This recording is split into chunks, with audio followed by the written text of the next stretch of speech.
लिए है, ठीक है जी। आई किसके लिए है? आई आपका रोज के लिए है।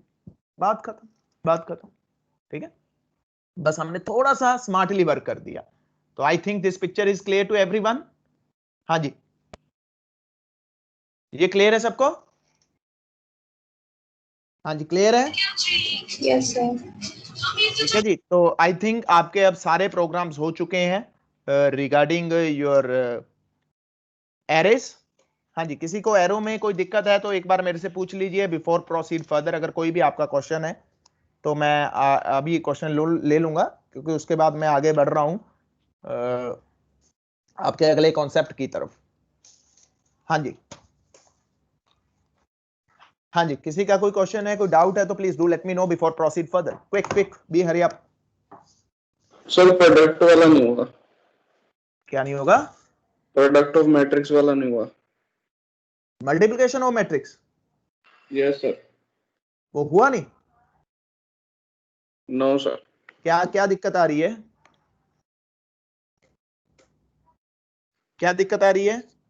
सर मल्टीप्लिकेशन वाला वो लॉजिक नहीं लग रहा। अच्छा, हाँ जी, बाकियों का हो गया था मल्टीप्लिकेशन?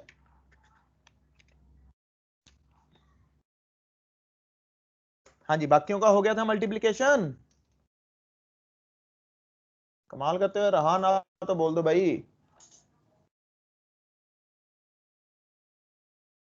यस सर, हो गया था। एक्सप्लेन करो जरा इनको, इनको दिक्कत आ रही है लविश जी को, एक्सप्लेन करो जरा। सर एक मिनट सर।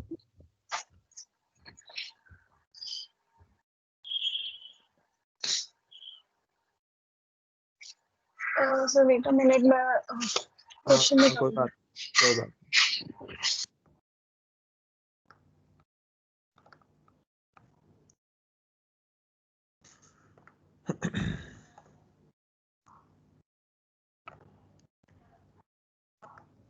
जल्दी से एक्सप्लेन करो, थोड़ा हरी अप। सर जैसे हमारे पास 2D मैट्रिक्स होता है सर, मैंने 2x2 का मैट्रिक्स लिया। 1 2 3 एंड 4 5 1 ठीक है 5 ठीक है, 6 कोई 7 दिक्कत और नहीं, आपने 2x2 का मैट्रिक्स ले लिया, दैट्स इट। मेन लॉजिक उनको एक्सप्लेन करो लविश को। सर हमारे पास 2 into 2 हमारे पास फर्स्ट रो फर्स्ट मैट्रिक्स का कॉलम और सेकंड मैट्रिक्स के रो सेम होने चाहिए। सर अगर ये नहीं होगा तो हमारी मल्टीप्लिकेशन पॉसिबल नहीं है, तो हम प्रिंट करवा देंगे कि और मल्टीप्लिकेशन इज नॉट पॉसिबल। और सर जो मेन लॉजिक है कि जो हम फॉर लूप चलाएंगे आई से लेके जो हमारे कॉलम मैट्रिक्स 1 का रो है तब तक हम रो चला देंगे सर। फिर एक और लूप चलाएंगे सर, जे जे से इनिशियलाइज कराएंगे और उसको मैट्रिक्स 2 के कॉलम्स तक चलाएंगे। सर फिर एक और आप एक काम रो करो, लेंगे। आपने ये कंप्यूटर पे किया था? सर नहीं, मैंने कॉपी पेन से ड्राई रन किया था सर सारा। अच्छा, तो कितना टाइम लगा आपको? सर मैंने ये पहले किया हुआ था तो सर हार्डली 10 मिनट्स लगे थे ड्राई रन करने के लिए। अच्छा, तो किसी ने है जिसने कंप्यूटर पे किया हो और वो प्रेजेंटर बन के एक्सप्लेन करना चाहता हो?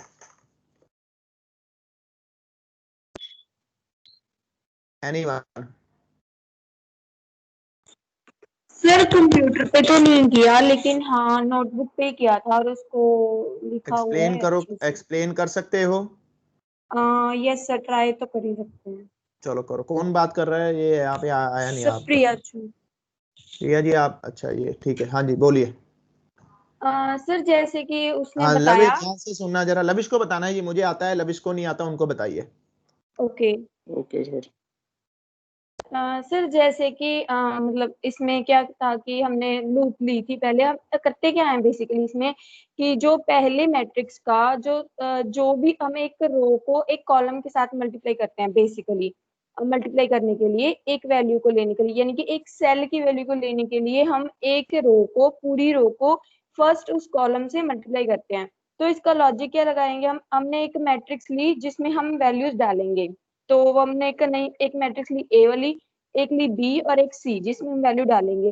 तो हम लॉजिक क्या लगाएंगे कि जो पहली लूप है आई वाली, यानी कि एक रो को एक फुल कॉलम के साथ मल्टीप्लाई करना है। तो हम क्या करेंगे, जो पहली लूप है वो तो चलेगी ही चलेगी, और तो पहले तो हम आई वाली लगाएंगे रो के लिए, फिर उसके बाद जे वाली लगाएंगे कॉलम के लिए। जो कि जो ये जे वाली रो है ये किसके लिए काम करेगी, ये करेगी जो हम नई मैट्रिक्स के लिए वैल्यू ढूंढ रहे हैं, नए सेल की वैल्यू, तो ये उसके लिए काम करेगी। उसके बाद हम लगाएंगे के वाली वैल्यू, के वाली लूप, जो क्या करेगी, जो एक्चुअल में कॉलम का काम करेगी। जो हमने हमने हमारे पास प्रीवियस मैट्रिक्स है जिसका हम मल्टीप्लाई करेंगे, वो उसके कॉलम के लिए काम करेगी।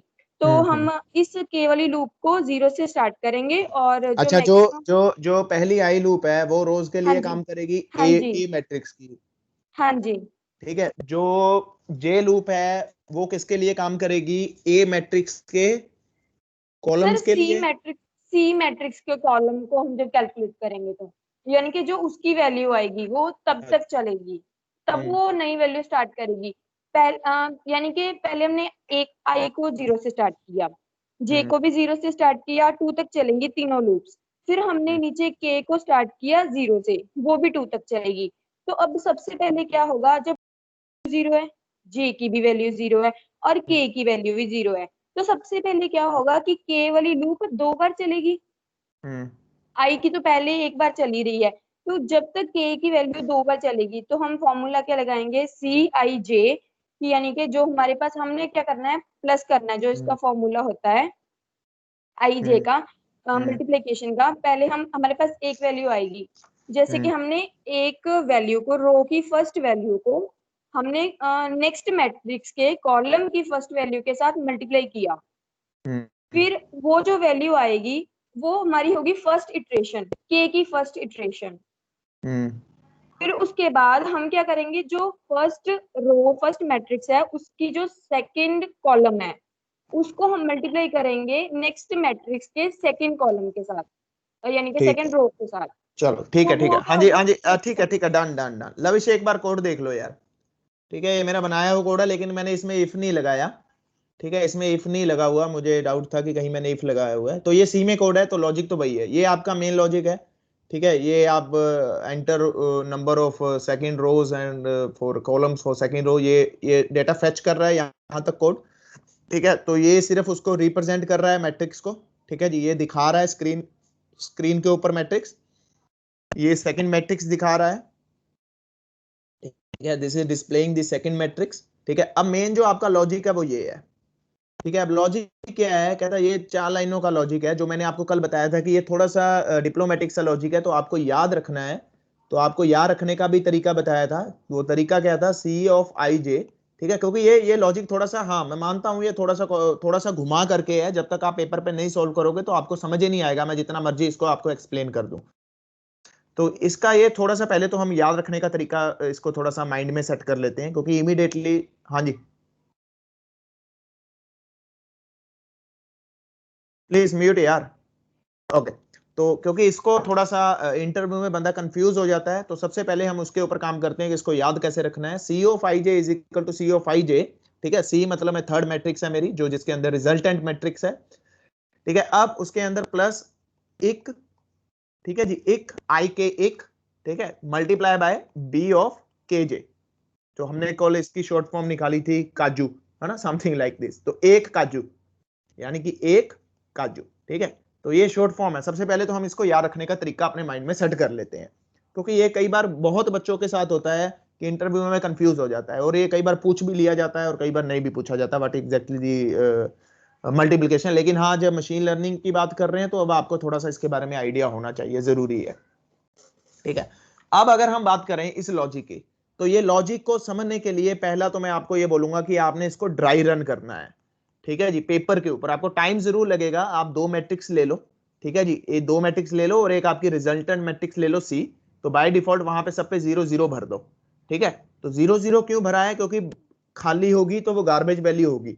तो अगर आप यहाँ पे ध्यान से देखो तो सबसे पहले मैंने काम होने से पहले 0 0 भरा है, कि जो भी वो पोजीशन पे ब्लिंक कर रहा है तो वहां पे मैंने क्या भरा है, सबसे पहले 0 भरा है, ठीक है। तो 0 भरने का मतलब कि अगर तो वो पुरानी गार्बेज वैल्यू को उठा लेगा तो बड़ी दिक्कत आएगी, तो वो रिजल्ट कुछ और आएगा आपका।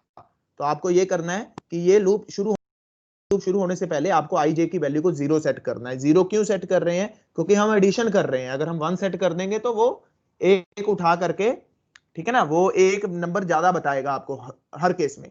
तो हम सबसे पहले यहाँ पे 0 फिल कर रहे हैं, 0 के बाद देखो एडिशन कर रहे हैं, लेकिन मल्टीप्लिकेशन किसका कर रहे हैं? मल्टीप्लिकेशन इसका कर रहे हैं।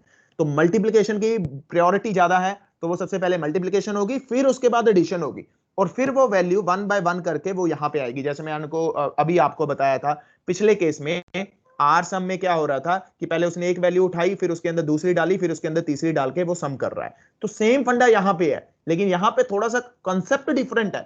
कॉन्सेप्ट क्या है कि आपको मल्टीप्लाई भी करवाना है, आपको सम भी करवाना है, ठीक है। तो सम भी करना है और मल्टीप्लाई भी करना है, लेकिन मल्टीप्लाई और सम दूसरे कॉन्टेक्स्ट में करना है। दूसरे कॉन्टेक्स्ट का मतलब क्या है कि अपने को मैट्रिक्स मल्टीप्लिकेशन करनी है, तो यानी कि ये और ये करना है, ठीक है ना, ये और ये करना है। यानी कि इस आइटम को आपको इसके साथ भी करना है, इसके साथ भी करना है, अगर यहाँ पे भी दो है, ठीक है। इस आइटम को आपको इसके साथ भी करना है और इसके साथ भी करना है। तो यहाँ पे इस चीज को इंप्लीमेंट करने के लिए आपको थर्ड लूप का सहारा लेना पड़ रहा है, जो आपको इस डायरेक्शन में लेके जा रही है, ठीक है।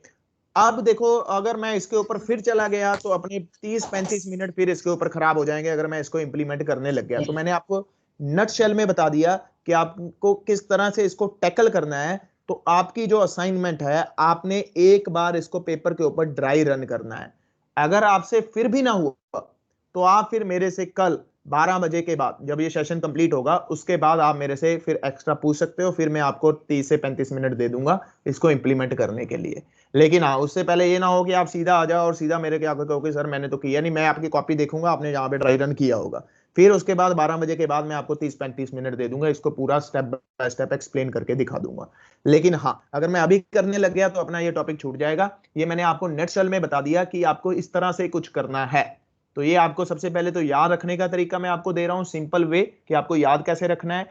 माइंड में ये चीज अगर आ गई तो आपका ये कोड आसानी से बन जाएगा। अब यहाँ पे आई जे की वैल्यू आपको फिल करते जानी है। तो आई की वैल्यू सबसे पहले 0 है, चलो मैं आपको ये भी बता देता हूं।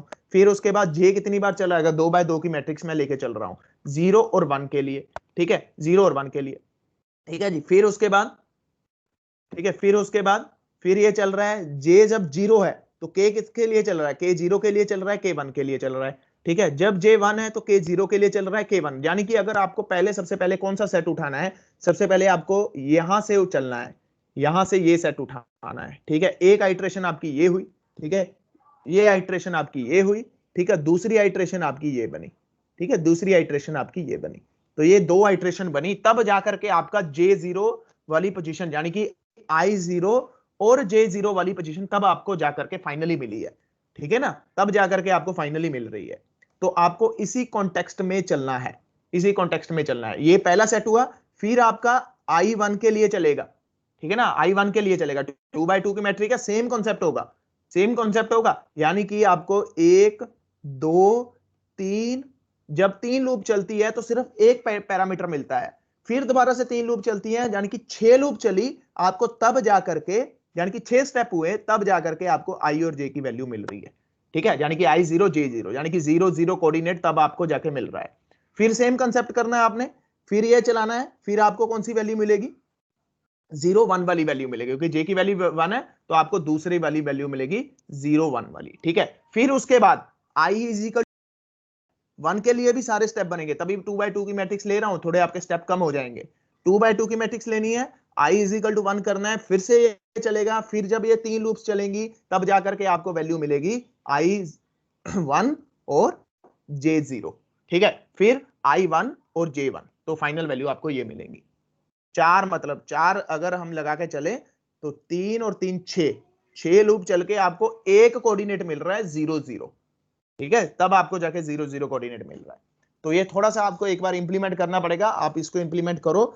नहीं होता तो कल मैं फिर 12 बजे के बाद आपकी स्पेशल क्लास ले लूंगा, जिसमें मैं इसको डिस्कस कर दूंगा। लेकिन ये ना हो कि आप ब्लाइंडली आ जाओ और कहो सर मेरे से नहीं हुआ। मैं आपकी कॉपी देखूंगा पहले, ठीक है, आपकी कॉपी देखूंगा, उसके बाद फिर मैं आपका क्वेश्चन लूंगा कि हाँ आप बताओ दिक्कत कहां पे आ रही है। तो it's assignment for you that you are suppose to solve this on paper, ठीक है जी। क्योंकि अगर इसमें चले गए तो फिर वे कल वाला सारा सेक्शन रिपीट होगा, तो अपने सारा टाइम वेस्ट होगा, ठीक है लविश जी? हाँ जी। क्लियर है जी रविश कुमार? Okay sir. ठीक है, ओके। सर कोड शेयर कर दो। कोड मैं आपको शेयर कर दूंगा। Okay sir. Sir code actually वैसे मैंने वो जो कोड कोड था वैसे ना खुद बनाओ तो अच्छी बात है। ये देखो इन्होंने वो जैसे ये शेयर किया है, ये देखो इन्होंने शेयर किया है, देखो तो आप यही कोड लो, उसके बाद फिर मैं ये दूंगा। ठीक है, screen is not visible, Veeru is saying screen is not visible. Sir not visible. हाँ स्क्रीन, मेरी स्क्रीन आपको दिख नहीं रही? No sir. यार आप लोगों को स्क्रीन कब से नहीं दिख रही आपको स्क्रीन मेरी? सर सर, अभी 5 गई है, minutes। अभी गई है सर 2-3 अच्छा मिनट। फिर ठीक है, फिर ठीक है। पता नहीं अपने आप बंद हो जाती है यार प्रेजेंटिंग।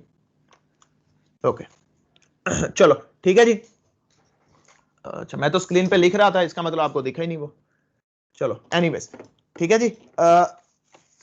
करना लविश जी, एक बार इसको आराम से करना, अगर फिर भी किसी को डाउट होता है तो 12 बजे के बाद फिर कल मेरे से पूछना, आज नहीं।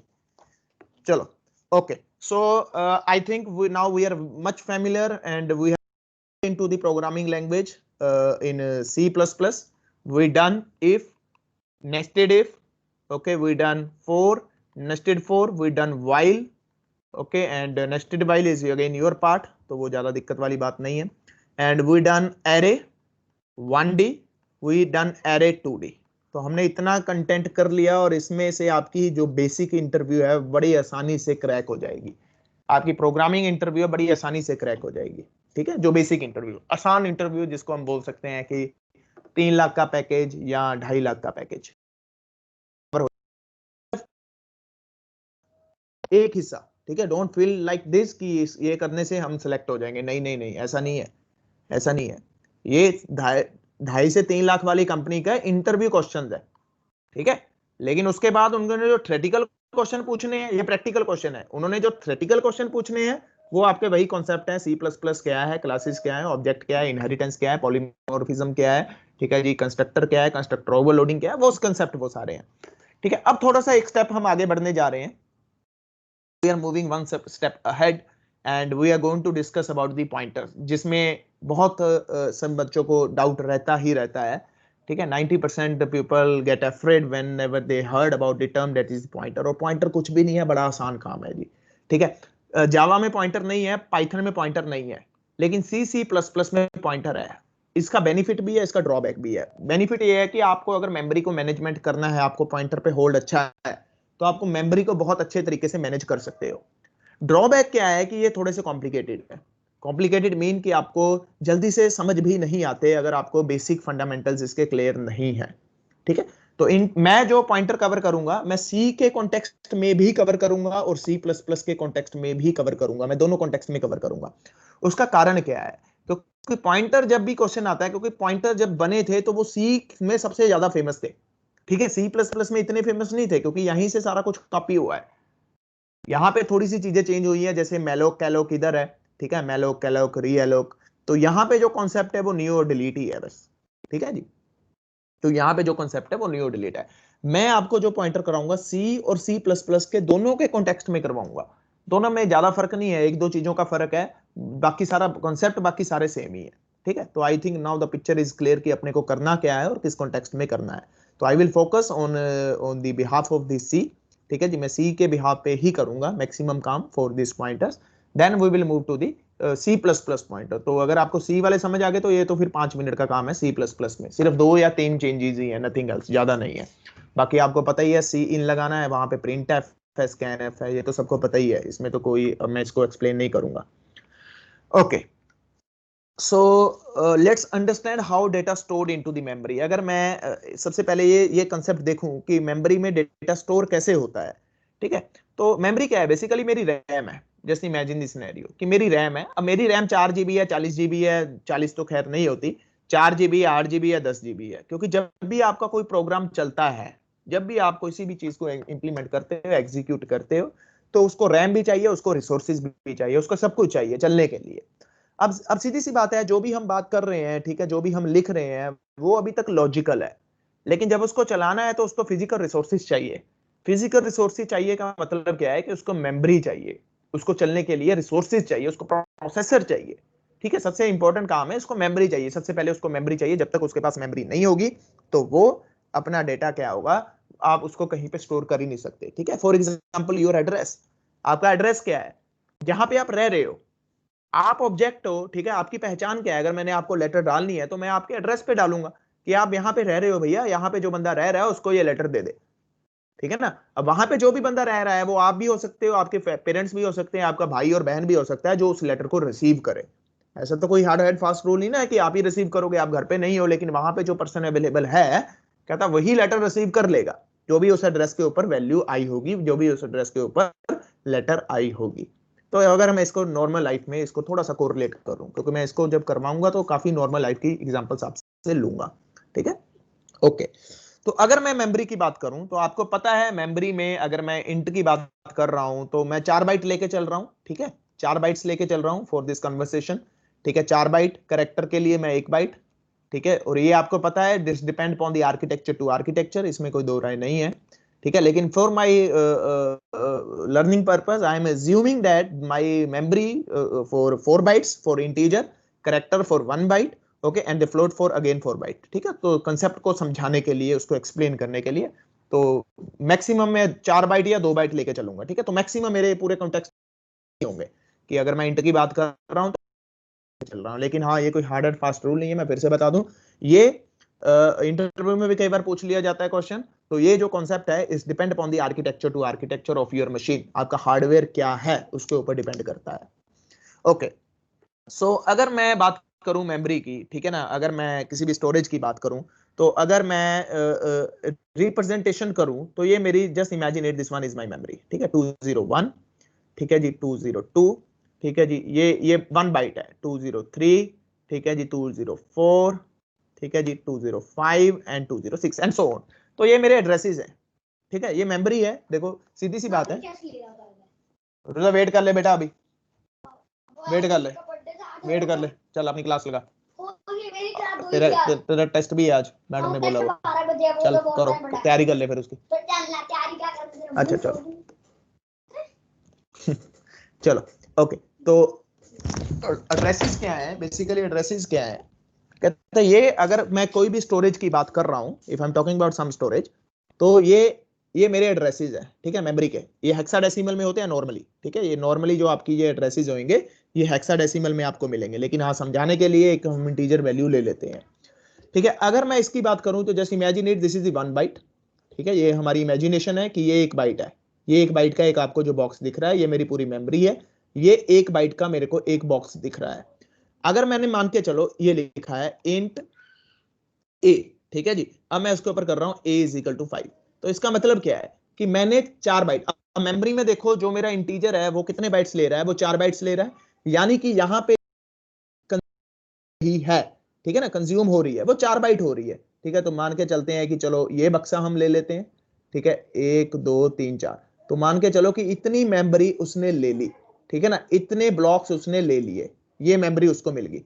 तो ये 4 बाइट क्या है, तो यहां पे जो वैल्यू स्टोर हो रही है वो 5 स्टोर हो रही है, यानी कि अगर मैं बात करूं 202 से लेकर के 205 तक, कहता है ये मुझे बक्सा मिल गया, ठीक है, ये मेरा एड्रेस हो गया, ये आपका मकान नंबर हो गया। जैसे इमेजिन दिस सिनेरियो, ये ए का मकान नंबर हो गया, आप इसको ऐसे कंसीडर कर लो, मान के चलो ये राम है, तो ये राम का जो मकान नंबर है 202 से 205 तक है, यानी कि ये उसके प्लाट का एरिया है जो उसको मिल चुका है, जिसमें वो रह रहा है। अब इसमें वो क्या डाल रहा है, वो इसमें 5 डाल रहा है, ठीक है। तो वो हमारा कंसर्न नहीं है, तो वो कुछ भी डाल सकता है, कोई भी इंटीजर वैल्यू डाल सकता है, ठीक है। लेकिन हाँ, ये जो मेमोरी रिजर्व हो चुकी है, इतने जो आपको बाइट्स दिख रहे हैं, ये 4 बाइट्स की जगह है जो उसने रिजर्व कर ली, ठीक है, उसने रिजर्व कर ली मेमोरी में उसको यहां से यहां तक, यानी कि यहां से यहां तक। अब मेरा कंपाइलर क्या समझ रहा है कि ए के लिए मैंने जगह रिजर्व कर दी और उस ए में क्या पड़ा है, उस ए में 5 पड़ा है, ठीक है। तो ये हो गया अपना नॉर्मल सिनेरियो जो हम करते आ रहे हैं अभी तक, जो बैकएंड में चलता है, तो वो इस कॉन्टेक्स्ट में चलता है। जब भी आप बोलते हो कि इंटीजर ए, तो उसका मतलब क्या है कि ए की कोई मेमोरी है, अगर उसका आर्किटेक्चर 4 बाइट का है तो वो 4 बाइट की मेमोरी है, अगर उसका आर्किटेक्चर 8 बाइट का है तो वो 8 बाइट की मेमोरी है, ठीक है जी। अब उसके बाद आगे चलते हैं, ठीक है। अब आगे क्या है, अब बात करते हैं पॉइंटर वेरिएबल्स की, ठीक है जी। पॉइंटर तो जो आपको सबसे ज्यादा दिक्कत देता है, ठीक है, नॉर्मल लाइफ में। तो अच्छा, प्लीज रेज योर हैंड जिसको पॉइंटर आते हैं, अच्छे से आते हैं। प्लीज रेज योर हैंड जिसको पॉइंटर अच्छे से आते हैं, जो कहता है कि हाँ सर मुझे ठीक है पॉइंटर में, मुझे कोई दिक्कत नहीं है।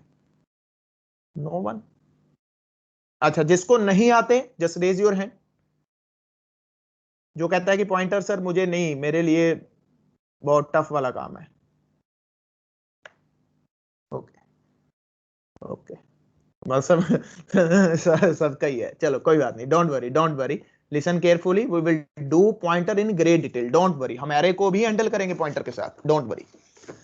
ओके सो पॉइंटर, ठीक है जी। अब बात करते हैं, ये तो हो गया मेरा नॉर्मल सिनेरियो, ये आपको थोड़ा सा आइडिया हो गया कि मेमोरी में कैसे काम होता है, वो कैसे स्टोरेज चलती है, ठीक है, वो कैसे डेटा को स्टोर करेगा। अब हम थोड़ा सा अगर एक स्टेप आगे बढ़े, तो अब हम आगे बढ़ते हैं पॉइंटर्स के बारे में। तो पॉइंटर क्या है, कहता विच स्टोर दी एड्रेस, ये तो सबको पता है, ये डेफिनेशन सबको पता है, इसके ऊपर हमें ज्यादा काम करने की जरूरत, सोचने की जरूरत नहीं है। मैं सिर्फ एक बार रिपीट कर रहा हूं, pointer is a variable that hold memory address. Okay, this address is the location of the another object into the memory. दो चीजें हैं, जरा ध्यान से समझना। कहता पॉइंटर क्या है, वेरिएबल है दैट होल्ड मेमोरी एड्रेस, मैंने एक मेमोरी एड्रेस होल्ड कर लिया, and this address is the location of another object into the memory. ठीक है, ये किसी और ऑब्जेक्ट की लोकेशन भी है साथ में, ठीक है। अभी इसको एक्सप्लेन करते हैं इन पॉइंट को इन ग्रेट डिटेल। अगर मैं सिंटेक्स की बात करूं, ये तो आई थिंक सबको क्लियर हो गया कि मेमोरी में डेटा कैसे स्टोर होता है, आपके 4 बाइट क्या है, 1 बाइट क्या है, 8 बाइट क्या है। तो हम मैक्सिमम जब भी हम रिप्रेजेंटेशन करेंगे तो कुछ इसी तरह से करेंगे, लेकिन एक्चुअल जो ये वैल्यूज होती हैं ये हेक्साडेसिमल वैल्यूज होती हैं, याद रखना। लेकिन नॉर्मली समझने के लिए, कॉन्सेप्ट समझने के लिए हम ऐसी वैल्यूज यूज कर लेते हैं, ठीक है। ओके सो अगर मैं सिंटेक्स की बात करूं तो इंट ए, ये तो हो गया नॉर्मल वेरिएबल जो अभी तक हमने किया है, इसमें कोई दो राय नहीं है। लेकिन अगर मैं इसकी बात करूं एस्टिक साइन ऑफ पी, यहां पे जैसे ही ये आ जाता है तो आधे बंदों के हौसले ध्वस्त हो जाते हैं कि सर अब ये पॉइंटर आ गया। सब पता सबको है, पता सबको है तो वो पॉइंटर है, everyone knows this one is a pointer, कोई दिक्कत वाली बात नहीं है, ये पॉइंटर है, सबको पता है, ए टू जेड सब बंदे को पता है। लेकिन ये पता नहीं है कि ये काम कैसे करता है, ठीक है जी। अब इसको समझते हैं, बड़ा आसान काम है, बहुत सिंपल है अगर इसको ध्यान से समझोगे। कहता पी क्या है, P is a pointer variable, ठीक है जी, पॉइंटर वेरिएबल जो क्या स्टोर करेगा, एड्रेस स्टोर करेगा, एड्रेस ऑफ वेरिएबल, वही दूसरी लाइन, ऑफ वेरिएबल जो मैंने अभी बोला था आपको कि this is address location of another object into the memory, ठीक है ना।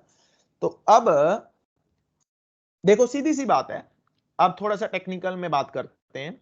तो ये मेरी मेमोरी थी, ठीक है, ये मेरी मेमोरी थी, ठीक है। तो ये मैंने जगह रिजर्व की थी 2 से 5 तक, ठीक है। तो ये मेरी जगह रिजर्व हो चुकी है जिसके अंदर ए मैंने स्टोर करके रखा है जिसकी वैल्यू 5 है। अब मैंने एक पॉइंटर वेरिएबल लिया, ठीक है ना, पॉइंटर वेरिएबल लिया, अब ये इंट का है, ध्यान रखना है, अब ये इंट का है, ठीक है। अब जब ये इंट का है तो ऑब्वियस है ये भी मेमोरी लेगा, ये पता नहीं होता लोगों को, ठीक है, लेकिन ध्यान से समझना ये कंसेप्ट को। तो मान के चलो ये 4 बाइट का, इसने भी 4 बाइट ली है, ठीक है, इसने भी 4 बाइट लिए हैं। फॉर एग्जांपल इसके जो बाइट्स थे हम लगा के चलते हैं 208 से, ठीक है जी, 208 से 210 तक, 8 9 10 11 तक, ठीक है जी। तो इसने भी 4, ये पॉइंटर है, ठीक है, ये पी वेरिएबल है, ये आपका पी वेरिएबल है जिसने मेमोरी ली है। ये ध्यान से समझना थोड़ा सा कंसेप्ट, अगर ये समझ आ गया तो बस समझो पॉइंटर का काम हो गया, इससे अलावा पॉइंटर में कुछ नहीं है, ठीक है। ये आपका पी वेरिएबल है। जब मैं इंट ऑफ पी की बात कर रहा हूं, ध्यान से समझना, मैं एक ऐसे वेरिएबल की बात कर रहा हूं जो किसी दूसरे वेरिएबल का एड्रेस लेके बैठेगा। पहली तो बात ये है, ध्यान से समझो, बड़े ध्यान से समझो, बड़े ठंडे दिमाग से ये बात सुनना कि पॉइंटर क्या है, एक वेरिएबल है, ये भी एक वेरिएबल ही है जो किसी दूसरे का एड्रेस, दूसरे वेरिएबल का एड्रेस लेके बैठेगा, ठीक है सर, ये तो लाइन बिल्कुल क्लियर होगी। लेकिन इसमें टेक्निकलिटी क्या है सर? अब अगर मैं इस पॉइंट के टेक्निकल पॉइंट को पकड़ूं, देखो कंप्यूटर साइंस की दुनिया में हवा में कुछ नहीं है, हवा में कुछ नहीं है, सिर्फ बात जो है वो मेमोरी की है, वो रिसोर्सेज की है। अगर मैं इसको एलोकेट कर रहा हूं कंप्यूटर साइंस में अपने C++ में, है ना, तो इसका मतलब क्या है, मैं ये भी कोई मेमोरी रिजर्व करके बैठा हूं, ये भी कोई मेमोरी है, कहीं ना कहीं रैम में ही है, यस, कहीं ना कहीं रैम में ही ये पी पॉइंटर वेरिएबल है। मान के चलो उसकी जो लोकेशन है 208 से 211 है। क्यों 4 बाइट लिए? क्योंकि ये भी इंट का है, ये भी इंट का है, ठीक है ना, ये भी इंट का है, तो ये भी 4 बाइट कंज्यूम करेगा। लेकिन ये पॉइंटर वेरिएबल है, ये पी वेरिएबल है, ये आपका ए वेरिएबल है, ठीक है। अगर ए वेरिएबल है तो यहां पे 5 बैठा है, लेकिन ये क्या कंज्यूम करेगा, ये रखेगा क्या अपने पास? ये वैल्यू नहीं रखेगा, ये इसका एड्रेस रखेगा, यानी कि एड्रेस ऑफ ए। बस ये पॉइंटर है जी, ये पॉइंटर है, दैट्स इट, नथिंग। इससे ज्यादा पॉइंटर में है ही कुछ नहीं, ठीक है। अब इसी को ही हमने आगे घुमाना है। ये अगर ये बेसिक फंडामेंटल क्लियर हो गया ना, ये बेसिक फंडामेंटल है पॉइंटर का, बस इसी को ही आगे घुमाना है, दैट्स इट। इसी को ही घुमाना है, आगे कुछ नहीं है पॉइंटर में, और कुछ भी नहीं है, सिर्फ ये उसका सबसे पहली बुनियाद है जिसको अपने को घुमाना है। बस ये पता है तो हमें पॉइंटर आते हैं, बात ही खत्म होगी।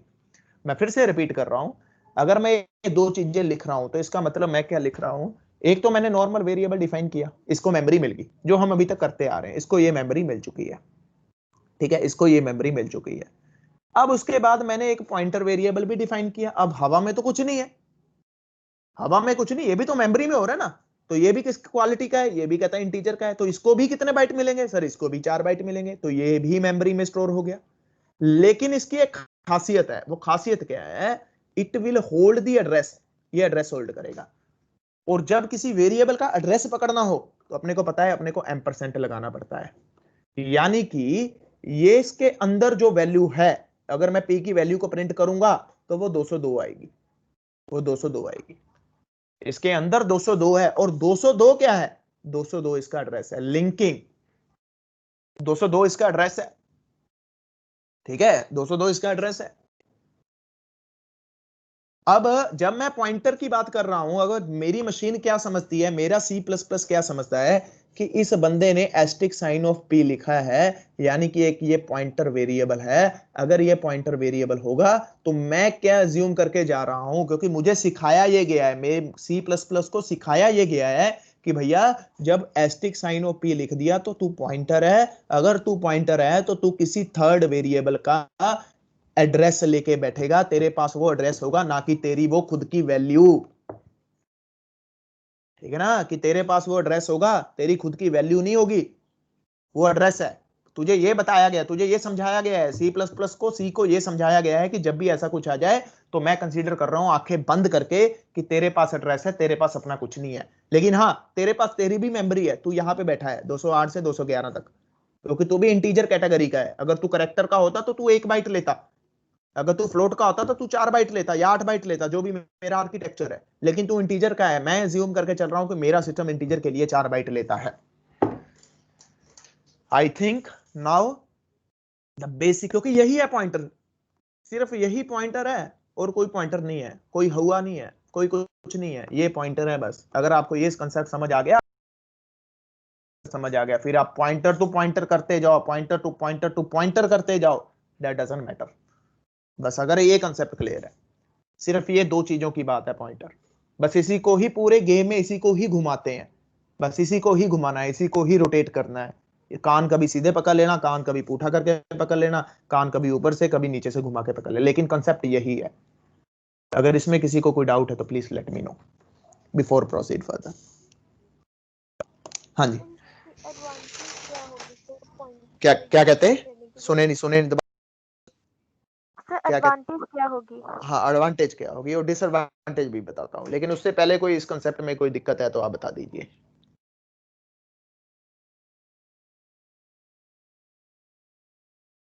हाँ जी, कोई है इस कंसेप्ट में किसी का कोई क्वेश्चन, कोई doubt? Please let me know before proceed further. Okay good. तो ये हाथ वीके ने खड़ा किया है, तो कौन है? वरिंदर कौर, आपका कोई डाउट है क्या? क्या ये पुराना ही है? ओके चलो, एनीवेज गुड। ओके, तो अब बात करते हैं इसके एडवांटेज और डिसएडवांटेज की। देखो डिसएडवांटेज क्या है, अब मेमोरी देखो ज्यादा ही लग रही है, 8 बाइट, यानी कि इस पूरे कंसेप्ट को करने के लिए मुझे 8 बाइट लेने पड़ रहे हैं, लेकिन मेमोरी मैनेजमेंट भी हो रही है। अगर मैं मान के चलो मेरी एक एप्लीकेशन है, ठीक है, मैं डायनेमिक मेमोरी उसको दे रहा हूं, अब कैसे आपको एक्सप्लेन करूं। डिसएडवांटेज तो ये है कि इसकी मेमोरी ये ज्यादा ले रहा है, इसमें कोई दो राय नहीं है, क्योंकि 4 बाइट इसके लिए भी 4 बाइट, जो काम 4 बाइट में हो सकता था वो 8 बाइट में, लेकिन मैं इसको मैनेज बहुत बढ़िया तरीके से कर सकता हूं। अब मुझे कोई डायनेमिक प्रोग्रामिंग करनी है, ठीक है ना, मुझे कोई डायनेमिक प्रोग्रामिंग करनी है। अब दो चीजें हैं, अब मान के चलते हैं कि आप कोई ऐसी एप्लीकेशन बना रहे हो, एक चलो एक वेबसाइट की एग्जांपल ले लेते हैं, लेकिन ये रियल एग्जांपल नहीं है, ये की एग्जांपल है। मान के चलो आप एक वेबसाइट बना रहे हो, ठीक है, क्रिकेट स्कोर की वेबसाइट बना रहे हो, ठीक है, क्रिकेट स्कोर की वेबसाइट बना रहे हो। अब हो क्या रहा है कि मैच चलता है पूरे ओवर, अगर 20 ओवर का मैच है तो 20 ओवर है, ठीक है, अगर 20 बैटिंग के या 20 बॉलिंग के हैं, ठीक है ना, यानी कि 40 ओवर, टोटल 40 ओवर, तो 40 ओवर का मैच वो चल रहा है। अब एक सिंपल सी एग्जांपल लेते हैं, आप जो एप्लीकेशन बना रहे हो ना, वो हर ओवर के बाद स्कोर्स को अपडेट कर रही है, हर ओवर के बाद स्कोर को, सिर्फ हर ओवर के बाद कर रही है, बॉल बाय बॉल नहीं कर रही, ठीक है, बॉल बाय बॉल भी ये भी समझ लेंगे तो आपको समझ आ जाएगा कि दिक्कत क्या हो रही है। ये जो आपका एप्लीकेशन है, आपने एक स्पेसिफिक एप्लीकेशन बनाई है, यार म्यूट कर लो प्लीज, वो ओवर बाय ओवर आपके स्कोर्स को अपडेट कर रही है, ठीक है। अब नॉर्मल लाइफ का कंसेप्ट में अगर आपको समझाऊं तो अब हुआ क्या, कितने ओवर, यानी कि पहले ओवर में रन थे 5, दूसरे में रन हो गए 20, तीसरे में रन हो गए 40, चौथे में रन हो गए 50, ठीक है, पांचवें में रन हो गए 60, 6 में रन हो गए 70, तो ऐसे ऐसे करते करते रन आगे बढ़ते गए, ठीक है। जब 20 ओवर हुए तो आपके रन हो गए 220 या वट जो भी आपके रन थे, ठीक है, स्कोर जो भी आपने बनाए हैं। अब ये आप एप्लीकेशन बना रहे थे, जब भी आप पेज को लोड कर रहे हो वो हर ओवर के बाद अपडेट हो रहा है। तो मान के चलो पहली बार आपने पेज को अपलोड किया, यानी कि पहला ओवर खत्म हुआ, तो आपने एक वेरिएबल एलोकेट कर दिया, एलोकेट कर दिया, अब उस वेरिएबल में जो स्कोर है वो 5 है। दूसरी बार आपने फिर मेमोरी दी, ठीक है ना, दूसरी बार आपने फिर मेमोरी दी, अब फिर यहां पे जो स्कोर हुए वो 20 स्कोर हुए। तीसरी बार जो मेमोरी हुई वो क्या हुए, 40 हुए, 50 हुए, 60 हुए, मतलब ऐसे करते करते आपके 20 वेरिएबल एलोकेट हो गए, ठीक है। अगर मैं बॉल बाय बॉल अपडेट कर रहा हूं तो now you can imagine 120 update हुए, ठीक है, वेरिएबल्स। तो मैं तभी ओवर बाय ओवर का ही एग्जांपल लेके चल रहा हूं। अब देखो कितनी मेमोरी कंज्यूम हुई। हर बार आप क्या कर रहे हो, लिंक चेंज कर रहे हो, हर बार आप क्या कर रहे हो, लिंक चेंज कर रहे हो, हर बार आप यूजर को एक नया लिंक दे रहे हो, एक नई मेमोरी दे रहे हो, हर बार आप यूजर को एक नया लिंक दे रहे हो, नई मेमोरी दे रहे हो, हर बार आप यूजर को एक नया लिंक दे रहे हो, एक नई मेमोरी दे रहे हो, ठीक है। बैकएंड पे ये हो रहा है, यानी कि आपके 20 ओवर हैं तो 20 वेरिएबल मेमोरी में अपडेट हुए। अब यही कंसेप्ट को अगर मैं मेमोरी मैनेजमेंट के साथ करूं, अब बेनिफिट क्या होगा ये देखते हैं। अब यहां पे बेनिफिट क्या हुआ, लिंक यही है, लिंक यही है, ठीक है ना, लिंक यही है, ठीक है, लिंक यही है। जैसे ही पहला ओवर हुआ, ठीक है ना, जैसे ही आपका पेज लोड हो, ये पेज लोड हो चुका है, ये आपका पेज लोड है, ठीक है, ये आपका पेज लोड है। उस केस में क्या हो रहा था, ये हर बार नया लिंक था, मान के चलो ये लिंक पेज है, हर बार नया लिंक था, आपका नया पेज लोड हो रहा है, हर बार नया लिंक था, नया पेज लोड हो रहा है। अब आपका पेज एक लोड हो चुका है मेमोरी के अंदर, ठीक है। अब इसमें क्या आ रहा है, इसमें इन वेरिएबल्स के एड्रेस आ रहे हैं। अब इनमें क्या आ रहा है, सिर्फ एड्रेस चेंज हो रहा है यहां पे, और वो डायरेक्टली यहां से लोडेड पेज में से ही अब हिट कहां कर रहा है, यहां कर रहा है, ठीक है ना, हिट कहां कर रहा है, यहां कर रहा है, हिट कहां कर रहा है, यहां कर रहा है। लेकिन पिछले केस में क्या हो रहा था, कहता हर बार मेमोरी एलोकेट हो रही थी, ठीक है, मेमोरी चेंज हो रही थी, क्योंकि हर बार वेरिएबल अपडेट हो रहा था, नया वेरिएबल, क्योंकि मेरी रिक्वायरमेंट ये है कि मुझे को नया वेरिएबल अपडेट करना है, ठीक है ना, मेरे को हर बार। तो मेरी एप्लीकेशन क्या हो रही है, एप्लीकेशन स्लो हो रही है, क्योंकि लिंक पेज भी दोबारा से अपलोड हो रहा है, क्योंकि मेमोरी नहीं है ना, मेमोरी नहीं है। जब मेमोरी नहीं है तो ऑब्वियस है कि वो लिंक पेज भी दोबारा से अपलोड होगा, इंफॉर्मेशन पेज भी अपलोड होगा दोबारा से, यानी कि डबल लोडिंग हो रही है। लेकिन इस केस में क्या है, कहता है लिंक पेज तो लोड हो चुका है जी, लिंक पेज एक बार लोड हो चुका है, इसमें सिर्फ क्या चेंज हो रहा है, इसमें मैं सिर्फ एड्रेस चेंज कर रहा हूं। अब वो पे लोड है, मैं क्लिक कर रहा हूं तो मुझे डायरेक्टली किस पे जा रहा है, इस एड्रेस पे। अगले ओवर में किस एड्रेस पे ले गया, इस एड्रेस पे। अगले ओवर में किस एड्रेस पे ले गया, इस एड्रेस पे। अगले ओवर में किस एड्रेस में ले गया, इस एड्रेस पे, ठीक है। तो this one is the advantage of using the pointers. तो ये एक एडवांटेज है, हम मेमोरी को बड़ी अच्छी तरीके से मैनेज कर रहे हैं। देखो मेरी एप्लीकेशन फास्ट होगी, है ना, मेरी एप्लीकेशन फास्ट हो चुकी है, पिछले केस में क्या था, मेरी ये मेमोरी भी दोबारा से लोड हो रही है और मेरा लिंक पेज भी दोबारा से लोड हो रहा है, यानी कि मेरा बर्डन डबल पड़ रहा है एप्लीकेशन के ऊपर। लेकिन यहाँ पे क्या था, सिर्फ एक बार लिंक पेज अपलोड कर दिया, अब सिर्फ चेंज क्या हो रहा है, उसका एड्रेस चेंज हो रहा है, दैट्स इट। यानी कि जो यहाँ से नया एड्रेस आया वो इसके साथ एसोसिएट हो रहा है, ये पेज के साथ। फ्रंट पेज वही है, लेकिन उस केस में मेरे को 20 लिंक पेज बनाने पड़ रहे थे, 20 साथ में क्या बनाने पड़ रहे थे, आपके इंफॉर्मेशन पेज। सेम चीज को लिंक लिस्ट के साथ इंप्लीमेंट करना चाहते हो, लिंक लिस्ट के साथ कर दो, बंदा आगे भी आए और पीछे भी आए, यानी कि अगले स्कोर पे भी जाए और पिछले स्कोर पे भी चला जाए, doubly link list. So I give you the one super idea, है ना। क्रिकेट टीम का ले लो, कैसा देखना चाहता है ये 5वें ओवर में बैठा है, लेकिन वो चौथे में जाना चाहता है, चौथे में तीसरे में जाना चाहता है, तीसरे में दूसरे में जाना चाहता है, तो ये आपकी डबल लिंक लिस्ट है। 2 में से 3 में जाना चाहता है, 3 में से 4 में जाना चाहता है, double link list. So now you can give such kind of examples, ठीक है। तो ये एक एग्जांपल है सिर्फ कॉन्सेप्ट को समझने के लिए। I think now you guys are clear why the people are using the pointer into the real time industry. हाँ जी, क्लियर हो गया कॉन्सेप्ट जी? हाँ जी, क्लियर हो गया? हाँ जी, एवरीवन क्लियर दिस कॉन्सेप्ट? आना था बोल दो यार। Okay, so this is all about the very basics about the pointer. बस ये पॉइंटर यही है, अगर आपको ये कॉन्सेप्ट समझ आ गया तो ये लगा के चलो कि आपको पॉइंटर समझ आ गया, दैट्स इट। इसके अलावा पॉइंटर में कुछ नहीं है, बस इसी को घुमाना है, इसी को उलझाना है, इसी को डिस्टर्ब करना है, बस, ठीक है। आई think now everyone clear the very basic fundamental of pointer. यही है जी, यही है, ठीक है, यही है। अब आप इसको रियल लाइफ में कैसे कोरिलेट करोगे? आप हो और आपका एड्रेस है, ठीक है, 2 चीजें हैं। अब मैं क्या बोल रहा हूं, एक चीज और समझा देता हूं आपको। मैंने क्या बोला, CSC 3rd में जा, ठीक है, वहां पे जो मिलता ले आ। तेरे को जो पर्सन वहां पे मिले, वहां पे राम बैठा राम को लिया, श्याम बैठा श्याम को लिया, मोहन बैठा मोहन को लिया, सोहन बैठा सोहन लिया, ठीक है। यानी कि मेरे लिए एड्रेस मैटर करता है, वैल्यू मैटर नहीं करती। यानी कि मैं इस एड्रेस पे जा रहा हूं, जो वैल्यू मिल रही है भैया ले आ, ठीक है, जो वैल्यू मिल रही है भैया ले आ। दूसरे केस में क्या है, कहता CSC 3rd में जा, तुझे राम को ही लेके आना है ना। CSC 3rd में जा, तुझे राम को ही लेके जाना है, ये आपकी नॉर्मल वैल्यू होगी कि भैया तूने इस एड्रेस पे जाना है और इस एड्रेस पे राम ही बैठा है, उसी को लेके आना है। लेकिन जब डायनेमिक मेमोरी की बात हो रही है, तो पॉइंटर की बात हो रही है, तो मैं एड्रेस की बात कर रहा हूं, लेकिन ये मेमोरी चेंज हो रही है, अपडेट हो रही है, ठीक है ना, अपडेट हो रही है। यह हम आगे समझेंगे इस कॉन्सेप्ट को एक बार फिर इन ग्रेट डिटेल, ठीक है, जब हम वो करेंगे स्वैपिंग ऑफ 2 नंबर की एक आपको एग्जांपल दूंगा, जिससे आपको और पिक्चर क्लियर हो जाएगी। वो फंक्शन के केस में है बेसिकली।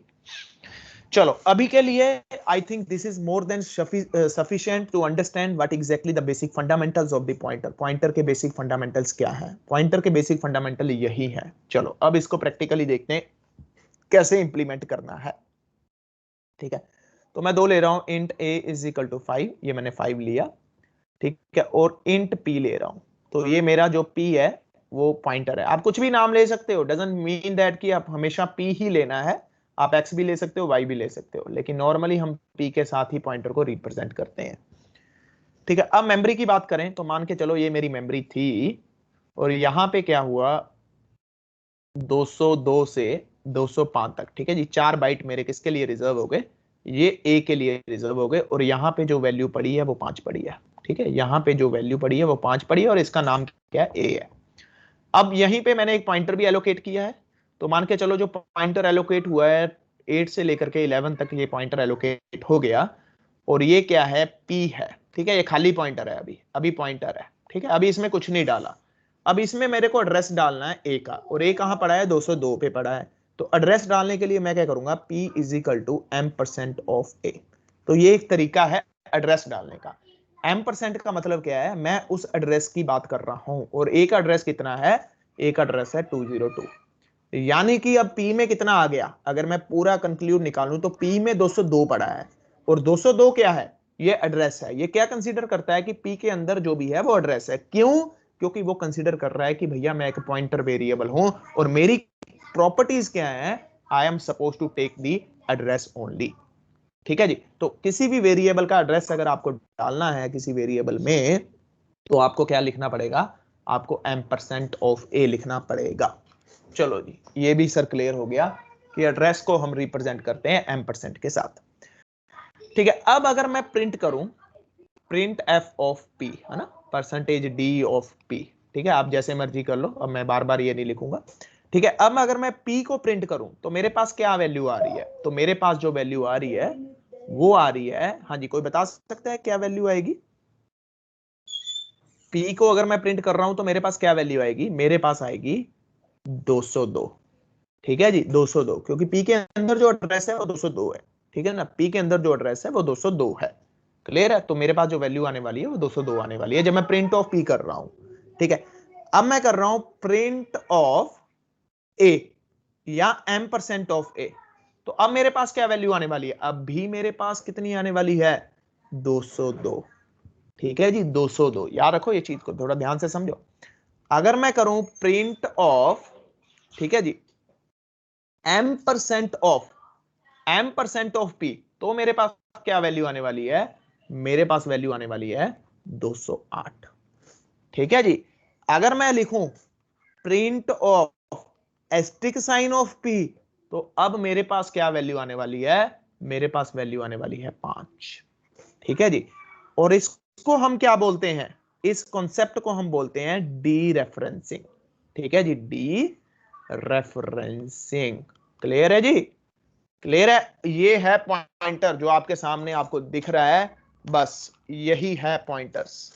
ये कंसेप्ट और इसकी स्टोरेज कंसेप्ट, ये समझ आ गया तो आप पॉइंटर में एक्सपर्ट हो गए। इसके सिवा पॉइंटर में कुछ भी नहीं है। हमें ये डराया जाता है, हमें दिखाया जाता है पॉइंटर बहुत हुआ है। पॉइंटर कुछ नहीं है, पॉइंटर इज नथिंग। यही पॉइंटर है, सिर्फ घुमा के कान को पकड़ा है, नथिंग एल्स। अच्छा देखो, सबसे पहले मैंने ए एलोकेट किया, ए को मेमोरी मिल गई ये वाली 202 से 208, यानी कि इसका जो स्टार्टिंग एड्रेस है हमेशा स्टार्टिंग ही आएगा, 202 आ गया। ठीक है जी, यानी कि इसको जो एड्रेस की बात कर रहा हूं, तो ए का जो एड्रेस है मैं यहां पे लिख रहा हूं ए एड्रेस। ठीक है जी, वो कितना है? 202। ठीक है जी, अब मैंने जब ये इनिशियलाइज किया तो इसको भी मेमोरी मिली, जब इसको मेमोरी मिली तो पी एड्रेस कितना है? 208। ठीक है जी, P को भी एड्रेस मिल गया 208, यानी कि दोनों को एड्रेस मिल गया ये दो लाइनों से। अब ये पॉइंटर वेरिएबल है, इसकी काबिलियत ये है, इसकी प्रॉपर्टी है, it will take the address of A. अब मुझे अगर ए का एड्रेस देखना है तो M% इज ए सिंबल। ठीक है जी, M% is a operator which I use to take the address of any variable. तो अब मैं P के अंदर क्या डाल रहा हूं? एड्रेस ऑफ ए डाल रहा हूं। ठीक है जी, P के अंदर एड्रेस ऑफ ए चला गया, यानी कि मतलब क्या हुआ? यानी P कितना कंटेन करके बैठा है? P के अंदर जो वैल्यू है वो 202 है, क्योंकि ये इसने एड्रेस ले लिया। अब अगर मैं प्रिंट ऑफ P कर रहा हूं तो मेरे पास क्या आ रहा है? 202 आ रहा है, यानी कि एड्रेस ऑफ A आ रहा है, क्योंकि मैंने यहां पे एड्रेस ऑफ A डाला है। जब मैं प्रिंट कर रहा हूं address of A, address of A मेरे को पता है कि भैया 202 है, तो यहां पे आउटपुट 202 आ रही है। जब मैं कर रहा हूं कि I want to address of pointer variable P, क्योंकि वो भी मेमोरी में कहीं ना कहीं स्टोर होके बैठा है, तो वो यहां पे स्टोर होके बैठा है, तो मेरे पास जो आउटपुट आ रही है 208। ठीक है जी, अब उसके बाद मैं क्या कर रहा हूं? डी रेफरेंसिंग कर रहा हूं। डी रेफरेंसिंग करने का मतलब कि भैया P के अंदर जो एड्रेस है, ठीक है ना, P के अंदर जो एड्रेस है उस एड्रेस पे जो वैल्यू पड़ी है वो दे दे मुझे। यानी कि हुआ क्या? जब मैंने एस्टिक साइन ऑफ P लिखा तो इस कंसेप्ट को मैं टेक्निकली क्या बोलूंगा? D referencing. क्या बोलूंगा? D referencing. यानी कि अब P पे जो वैल्यू पड़ी है, ठीक है ना, P पे जो एड्रेस पड़ा है उस एड्रेस पे जो वैल्यू पड़ी है वो मुझे डिस्प्ले कर दे। तो कहता भैया वहां पे जो वैल्यू पड़ी है ना सर जी, वो 5 पड़ी है, तो वो 5 स्क्रीन के ऊपर डिस्प्ले कर देगा। ठीक है, तो इस कंसेप्ट को हम टेक्निकली बोलते हैं डी रेफरेंसिंग। अब मैंने क्या किया? अब मैंने एक थोड़ा सा ट्विस्ट डाल दिया। अब मैंने एस्टिक साइन ऑफ P, ठीक है जी, इज इक्वल टू 8 कर दिया। इसका मतलब क्या हुआ? इसका मतलब ये हुआ कि भैया P तेरे अंदर जो एड्रेस है उस एड्रेस पे जा करके वहां पे जो वैल्यू है उसको क्या कर दे? 8 कर दे। ठीक है ना, कि उस वैल्यू को क्या कर दे? उस वैल्यू को 8 कर दे। लो जी, ये हुआ change the value eight address. ये क्या हुआ? D referencing. ठीक है ना। अब यहां पे एक ही वैल्यू देखो, इनिशियलाइजेशन तो 5 की थी, लेकिन यहां पे मैंने क्या कर दी? वैल्यू चेंज कर दी। ये कंसेप्ट से अब अगर मैं प्रिंट ऑफ ए करूंगा तो 8 आएगी, लेकिन अगर मैं यहां पे प्रिंट ऑफ ए करता तो मेरे पास आउटपुट क्या आ रही थी? 5 आ रही थी। क्यों? क्योंकि मैंने क्या किया? पी वेरिएबल के थ्रू, और पी के अंदर क्या था? पी के अंदर एड्रेस था। क्या था? पी इधर आ, तेरे एड्रेस है, उस पे जा करके जो तेरे पास वहां से वैल्यू मिल रही है उसको डिस्प्ले कर दे, उसको डिस्प्ले कर दे। इस कंसेप्ट से। दूसरे कंसेप्ट में कहता पी इधर आ, तेरे पास एड्रेस कौन सा है? कहता जी 202 है। कहता 202 पे जा करके वहां पे जो नई वैल्यू मैं तुझे दे रहा हूं, 8 दे रहा हूं, कहता वो एलोकेट कर दे। तो अब जो एड्रेस है, अब 202 है, वो चेंज हो चुका है। यानी कि उस पे जो वैल्यू है वो एड्रेस नहीं चेंज हुआ, जो उसके अंदर जो वैल्यू थी वो चेंज हो चुकी है। तो दिस वन इज ए फंडा। अब इसको समझना है टेक्निकल लाइफ में। तो अगर पॉइंटर को समझना है, अगर आपको ये कंसेप्ट समझ आ गया तो ये लगा के चलो कि आपको पॉइंटर समझ आ गया। हाँ जी, anyone having any question please?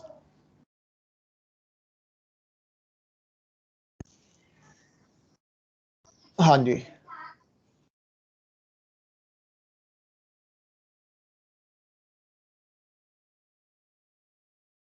हाँ हाँ, डी रेफरेंसिंग होगी। ठीक है, तो इस कंसेप्ट को टेक्निकली डी रेफरेंसिंग बोलते हैं। हाँ जी, इस कंसेप्ट को हम रेफरेंसिंग बोलते हैं। हाँ जी, एनीवन प्लीज? क्योंकि यही पॉइंटर है भैया, बस ये पॉइंटर है, ये पॉइंटर है। अगर ये समझ आ गया तो ये लगा के चलो कि पॉइंटर कुछ भी नहीं है, जो मैंने आपको पहले memory representation, referencing and D referencing, बस अगर ये समझ आ गया तो आप पॉइंटर बड़े आराम से, बड़ी शांति से, आराम से कर दोगे, कोई दिक्कत नहीं है। हाँ जी, किसी को कोई डाउट है इसमें? हाँ जी, कोई डाउट है? हाँ जी, कोई डाउट है?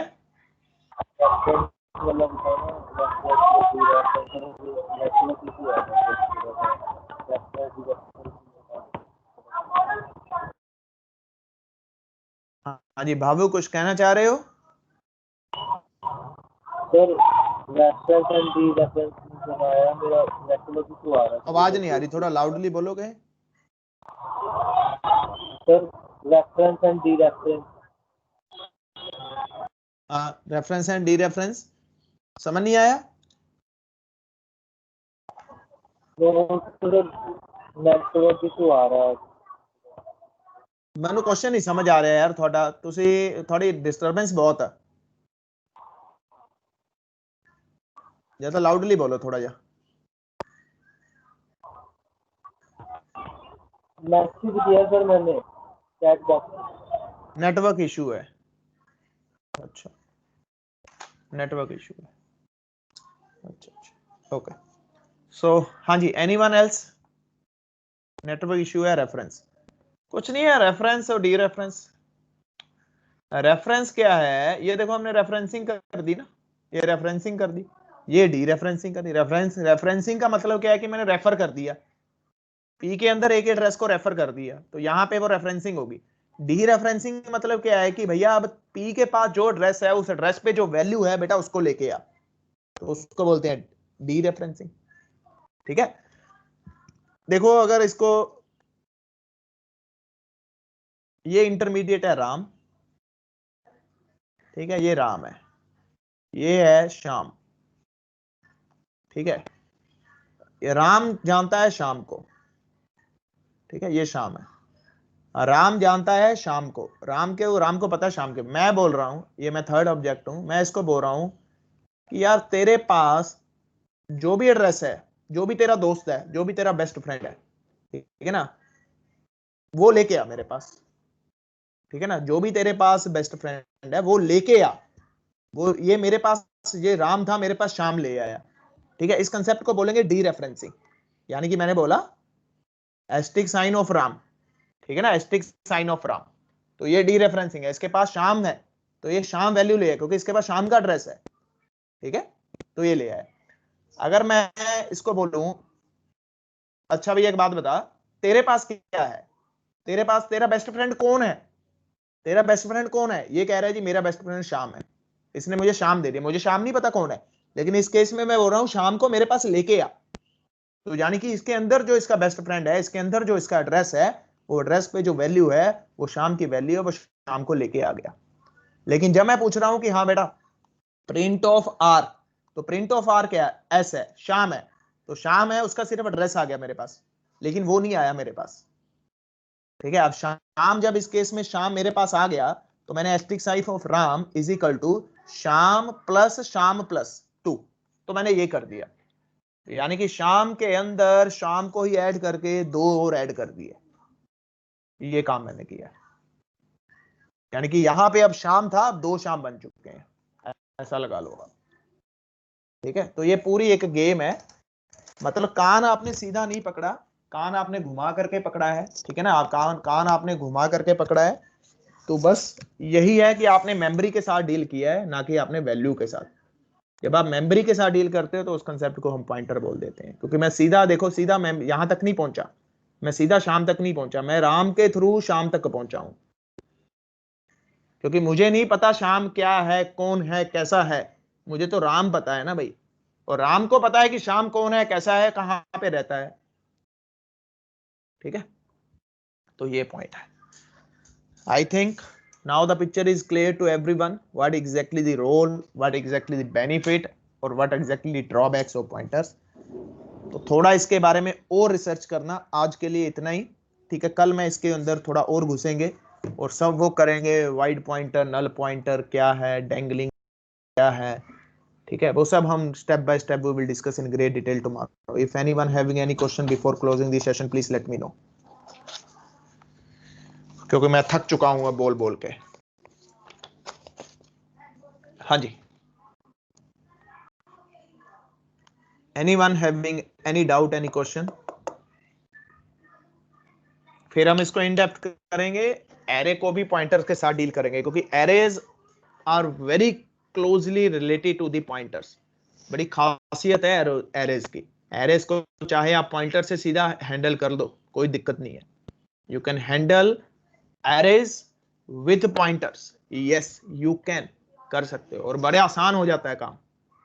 अगर आपको कंसेप्ट समझ आ गया तो काम बहुत आसान हो जाता है पॉइंटर्स का, एरेज का, एरेज को चलाना बड़ा सिंपल हो जाता है। हाँ जी, anyone having any question, any doubt, if you want to ask you can ask me. हाँ जी, अच्छा वो किसने मेरे से, लविश कहाँ गया, लविश है कि चला गया? लविश, वो आपने वीडियो देखा था उसमें मैट्रिक्स मल्टीप्लिकेशन का? Yes sir. देखा था? तो यार डाउट होना नहीं चाहिए आपका मैट्रिक्स मल्टीप्लिकेशन के ऊपर। सर वो लूप वर्क नहीं कर रहा था इसलिए। क्या कहते हैं, एक मिनट उपासना, हाँ जी क्या बोले? मेरे दूसरे चैनल पे डल रही है, 2 चैनल है ना मेरे, ये दूसरा चैनल है मेरा, प्रोग्राम्स विद नितिन सर, हाँ उसी में डल रही है, रेगुलर डल रही है। हाँ जी, किसी और का कोई डाउट है तो पूछ लीजिए, ठीक है। पाइथन में अगर किसी ने प्रोजेक्ट करने हैं तो वहां से एक आधा प्रोजेक्ट उठा ले, और वो बड़ा अच्छा प्रोजेक्ट है, अपने रिज्यूमे में आप लोग डाल सकते हो उसको। रिटेल वाला एक प्रोजेक्ट है, उसमें वो मैंने आधा किया हुआ, आधा नहीं किया हुआ, छोड़ दिया था क्योंकि टाइम नहीं मिला मुझे आगे वीडियो बनाने का, तो आप वहां सकते हो और उसको थोरोली आइडेंटिफाई कर सकते हो, और बहुत अच्छा प्रोजेक्ट है, आपके ग्राफ ग्रुप भी है सारे उसमें, ठीक है। हाँ जी, किसी और का कोई क्वेश्चन है तो एक बार पूछ लो। सर मेरा एक क्वेश्चन था।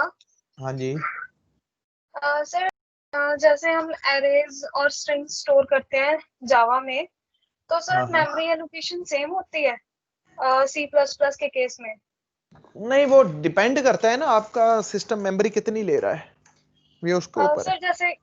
सर जैसे आपने बताया था कि 2D एरे है जो, वो सीक्वेंशली स्टोर होता है। हाँ, पर एरे सर तो जावा सीक्वेंशियल, एरे तो जावा में भी सीक्वेंशियली स्टोर होता है।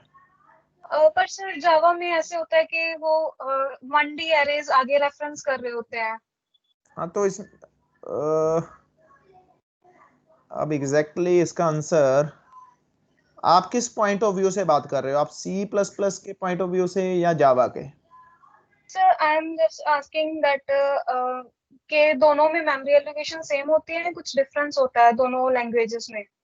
देखो कहीं ना कहीं तो डिफरेंस है, हर हर हर उसका क्या बोलते हैं, लैंग्वेज का अपना तरीका है स्टोरेज करने का, ठीक है जी। Yes. लेकिन बेसिक फंडामेंटल्स यही हैं। अब देखो, अब जावा है, जावा अब सारा कुछ नहीं बताएगी कि मैं मेमोरी कैसे स्टोर कर रहा हूं, ठीक है ना। अब पाइथन है, पाइथन में जो चीज हो रही है वो उसमें हो रही है, अपना क्या बोलते हैं, ऑब्जेक्ट्स में हो रही है, ठीक है ना। Yes, sir. वो ऑब्जेक्ट्स में हो रही है, तो हर हर मेमोरी अपने तरीके से स्टोर करती है। बेसिकली तो होता तो वही है, पॉइंट प्रिमिटिव्स होती हैं, प्रिमिटिव वैल्यूज होती हैं, स्टोर प्रिमिटिव वैल्यू करती है, और रेफरेंसिंग होती है, ठीक है, रेफरेंसिंग टू द ऑब्जेक्ट। लेकिन अब दिक्कत क्या है कि हम लोग पॉइंट, जावा कहती है कि मैं तेरे को फीचर नहीं दे रही, तू मेमोरी के साथ खेल, कि तू काम कर, समझ रहे हो बात, तू काम कर, मेमोरी मैं ऑप्टिमाइज कर दूंगी। जावा कहती है कि बेटा तू अपने काम के ऊपर ध्यान कर, लेकिन काम, मैं मेमोरी वाली टेंशन वो मेरे पे छोड़ दे, वो तेरा काम नहीं है। लेकिन इसमें जो काम होता है ना, नॉर्मली जो आप जावा की बात करें तो इसमें डायनेमिक एलोकेशन होती है।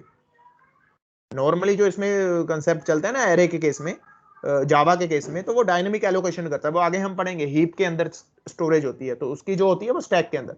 लेकिन सी प्लस प्लस मुझे क्या कहता है, सी मुझे क्या क्या कहता है, वो कहता है कि बेटा तू मेमोरी के साथ खेलना चाहता है, ये ले पकड़, मैं तेरे को फीचर दे रहा हूं, तू मेमोरी के पॉइंटर को डील कर, मेमोरी के साथ मेमोरी, अगर तू मेरे से भी अच्छी ऑप्टिमाइजेशन करनी जानता है तो तू कर दे। जब मैं सिस्टम लेवल पर काम करता हूं, यानी कि मैं कोई भी ड्राइवर बनाता हूं, ठीक है ना, किसी भी एप्लीकेशन के, या कोई भी सिस्टम लेवल का, जैसे आपका एसपी है, सिस्टम प्रोग्रामिंग है, अब इन चीजों को करने, ड्राइवर बनाने हो, आपने कोई लैंग्वेज बनानी हो नई, ठीक है, तो अब यहाँ पे जो पॉइंटर्स आने बड़े इंपॉर्टेंट है।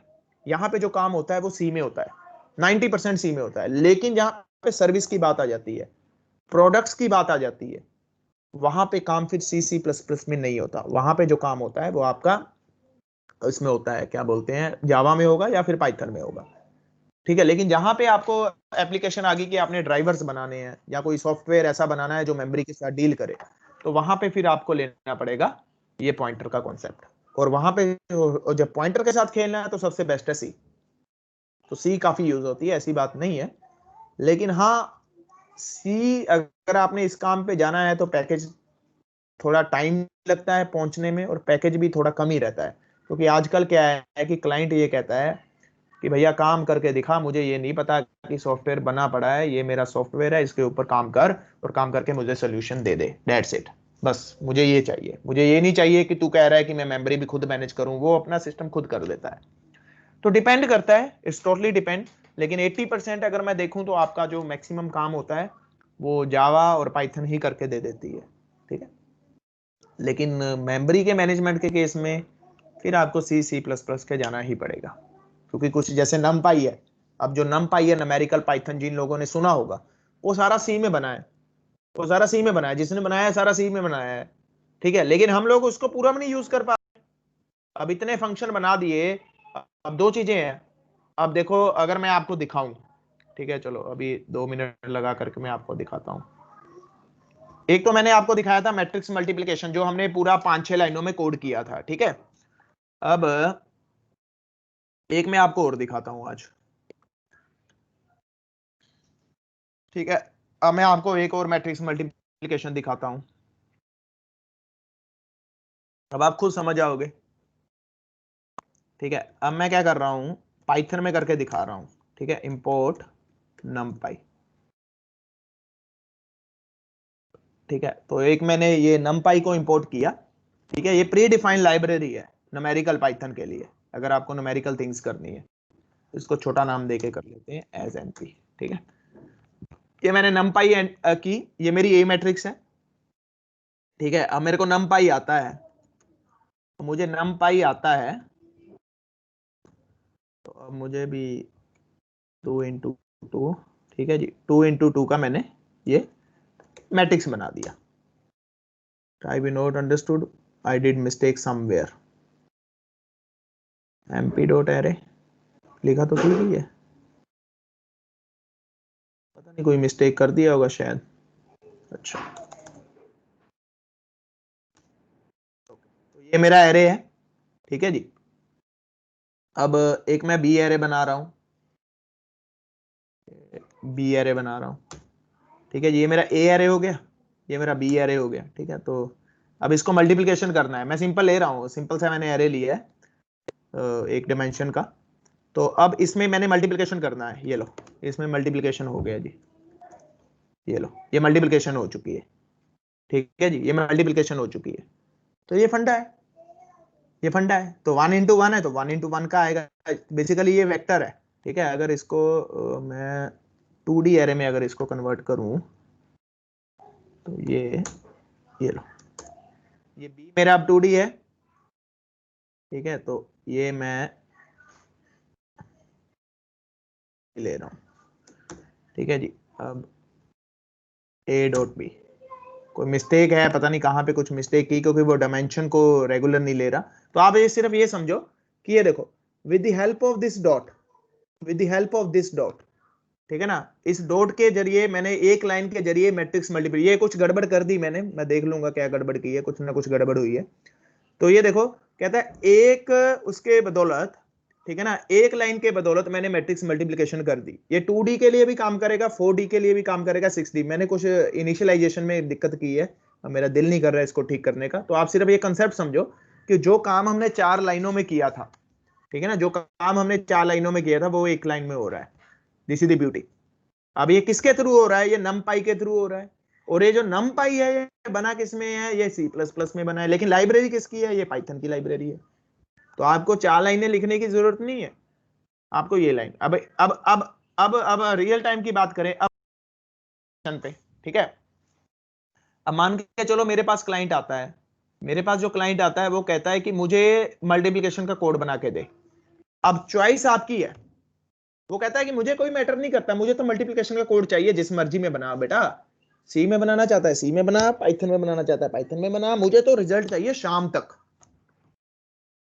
अब ऑप्शन इज योर, या तो ये यूज कर लो, ठीक है ना, या फिर वही 4 लाइनें अपनी खुद की बनाओ, ठीक है जी। उसको इंप्लीमेंट करो, टेस्ट करने के बाद क्लाइंट को डिलीवर करो। क्योंकि आपने बनाया है तो एरर भी हो सकती है, तो एरर को रेक्टिफाई करने के लिए आपको टेस्ट डिपार्टमेंट में। अब यहां पे कोई एरर नहीं है, ये प्री डिफाइन है, सबको सेटल डाउन है, इसको पता है, ये तभी आया है पाइथन के अंदर क्योंकि इसमें कोई एरर नहीं है। तो आपने ये लाइन लिखी और क्लाइंट को बोल दिया, ये ले बेटा तेरा काम हो गया, दैट्स इट। तो अब आपको शायद आइडिया हो गया होगा। लेकिन अब एक बात और करते हैं, ये तो हो गया एक सिनेरियो। अब दूसरा सिनेरियो, मेरे पास एक क्लाइंट आता है, वो कहता है मुझे मैट्रिक्स मल्टीप्लिकेशन करना है, लेकिन जो रिजल्ट आए मैं चाहता हूं कि जो मेरा मल्टीप्लिकेशन हो वो नॉर्मल तो ऐसे काम करता है ना, नॉर्मल तो ऐसे काम करता है ये और ये, लेकिन मैं चाहता हूं जो मेरा मल्टीप्लिकेशन हो, क्लाइंट की रिक्वायरमेंट है, क्लाइंट तो कुछ भी कह सकता है ना, नॉन टेक्निकल बंदा है, वो कहता है कि ये और ये ऐसे काम हो। अब फंस गए आप, क्योंकि अब ये जो बना हुआ है ये तो प्रॉपर मैथ के रूल के बना हुआ है, लेकिन क्लाइंट जो कह रहा है वो कह रहा है अब ये काम चाहिए। अब ये काम आप कब कर सकते हो? जब आपको फॉर लूप्स के साथ खेलना आता है, ठीक है जी। Now you get better understanding. ये तो बना पड़ा है, लेकिन सर फिर हम वो क्यों सीखते हैं? इसलिए सीखते हैं क्योंकि क्लाइंट कैन से एनीथिंग, वो कुछ भी कह सकता है। और अगर मैं आपको यही सिखाता कि बेटा अगर मल्टीप्लिकेशन करनी है a.b है, आपके माइंड में सिर्फ ये रहता कि सर मल्टीप्लिकेशन a.b है, लेकिन जब मैंने अब आपको आपके सामने लिखा ना मैट्रिक्स मल्टीप्लिकेशन, तो आपके माइंड में वो कोड आ गया sir, I loop, J loop, K loop. That's why now I think the picture is clear to everyone. क्यों सिखाया जाता है, ये कारण है। नहीं तो हमारे पास तो बना पड़ा है, दिक्कत क्या है? हमें क्यों अपना दिमाग लगाना? लेकिन क्लाइंट तो कहता है कि भैया ये और ये करना है, जब ये और ये करना है तो आपको करना पड़ेगा। Now I think picture is clear to everyone कि क्यों हमें चीजें सिखाई जाती हैं। यही कारण है कि हमें चीजें सिखाई जाती है, क्योंकि सब कुछ बना पड़ा है। Everything is available on the internet. आप कोई भी कोड सर्च मारोगे तो वो गूगल कहीं ना कहीं से निकाल के दे देगा। ठीक है, चलो कोई और क्वेश्चन हो किसी का तो please ask me before closing this session. No question? Okay, thank you. No sir. Okay, thank you for listening me patiently. Thank you. We'll meet tomorrow. Welcome, and sir. Okay, thank you very much. Okay, sir.